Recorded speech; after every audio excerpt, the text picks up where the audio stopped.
Today, I'll be taking you through how you can submit a good practice, the validation process, and how good practices end up in our database.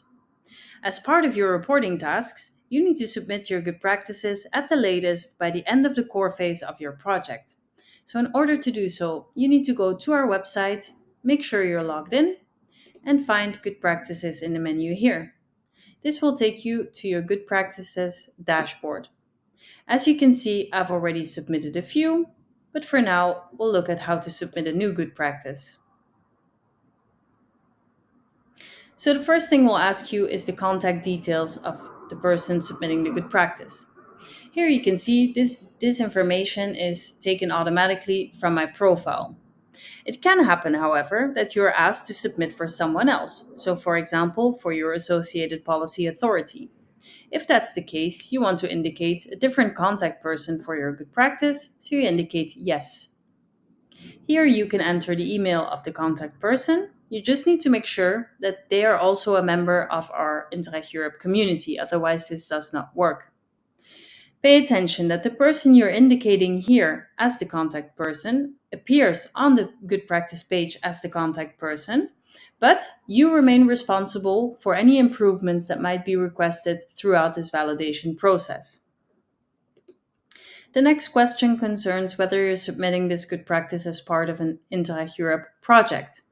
So, if so, you simply find your project in the list. Today, I'm submitting for intensive. And below, you can indicate the organization that is in charge of the good practice.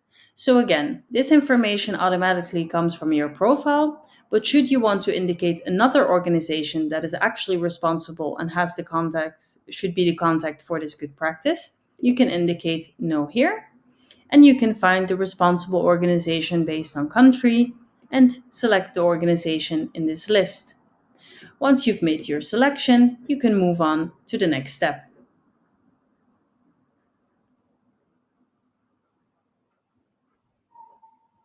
In this next step, we'll ask you about some general information on your good practice. So, for example, the implementation level of the good practice. In this case, I'll select national and select the country. We highly recommend that you add an image for your good practice. This helps the attractiveness of your good practice and it appears on top of your good practice page, as well as a title for your good practice. In this case, I'll enter test good practice. We recommend that you keep this short in plain English and to make it attractive.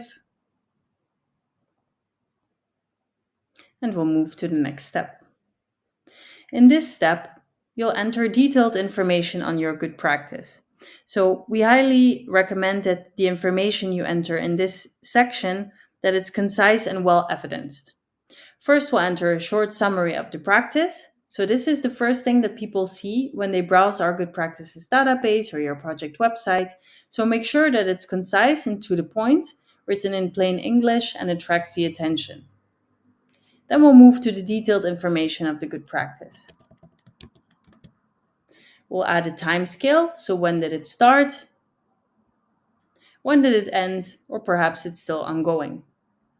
You will also need to indicate the resources that were needed, such as financial resources or human resources, the evidence of success, so the results that were achieved through this good practice, the potential for learning or the transferability to other regions in Europe, and you can add an external website should there be more information available, for example.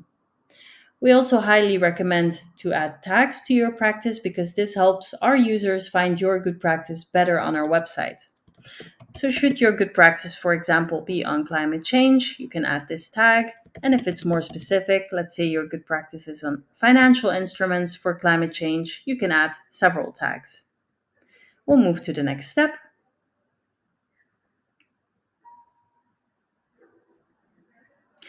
And in this step, you can add files, which is optional. But you could add, for example, a nice leaflet that supports your good practice or another document. You can also add a video, and you can also add images to enrich your good practice. I'll go ahead to submit my good practice. We still have one confirmation step where you can verify and make sure that everything you've entered so far is correct. If you still want to change anything, you can go back to edit, but if not, you can go ahead and submit your good practice. So as you can see here, I've successfully submitted my good practice. So let's have a look at the good practice dashboard.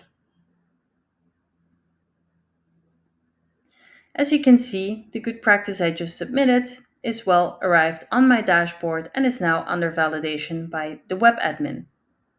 So the web admin is one or several people from your project, and they are the first ones to take a look at your good practice. They have three options. They can validate it, which means it becomes visible on your project website. They can request improvements, or they can decline it. Once they approve it, it will also be sent to the policy officer. The policy officer has four options.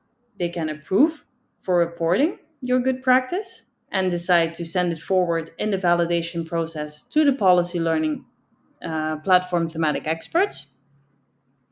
They have a second option. They can validate it for reporting but decide not to send it forward to the policy learning platform thematic experts.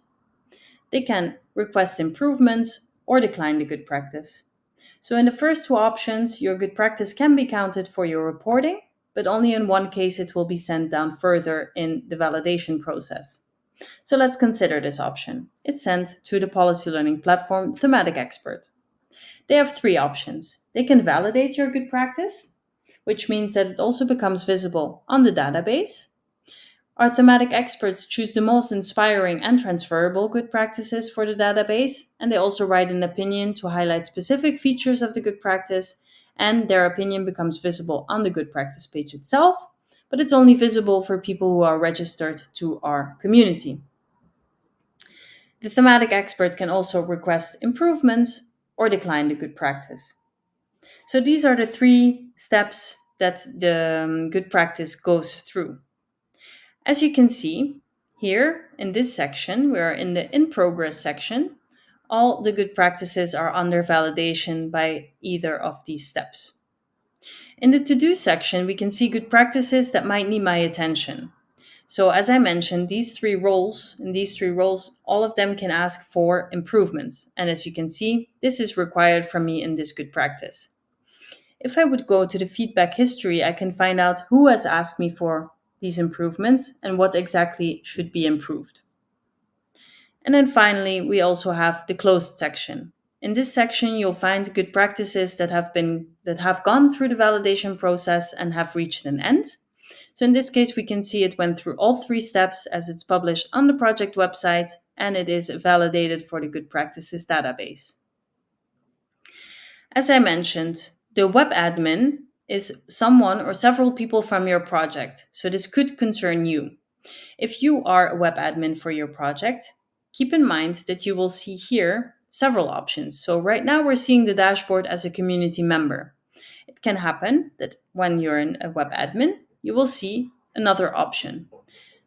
So you can also view your dashboard as a project web admin. As you can see, this has slightly changed my dashboard, and in the to-do section, we now see something else. We see good practices that need validation. So as the project web admin, you're responsible to take the first step in this good practices validation process, and you need to validate these good practices. On top, you will also see good practices that you can report, meaning that you as a project web admin, you'll see the good practices that have come in for your project and that have been approved by the policy officers. So these are the number of good practices that you can report. Do keep in mind that if you're a project web admin for several projects, this number is accumulated, so it's not per project. This is something to keep in mind. But let's have a look at the database itself. So you can find it in Find Policy Solutions under Good Practices. Here we'll find the database. You will find a map of Europe and the good practices per country. We can click further through to see per region. You can see and filter by topic and subtopic. And down here, you'll see all our separate individual good practices. As you can see here, here is the good practice that we saw on my dashboard that was approved for the project website and for the database. So here it's available. And down here, we can also see how you can feature your good practice in this database, as I basically explained in this video. Should you have any more questions, please don't hesitate to contact us, and thank you very much.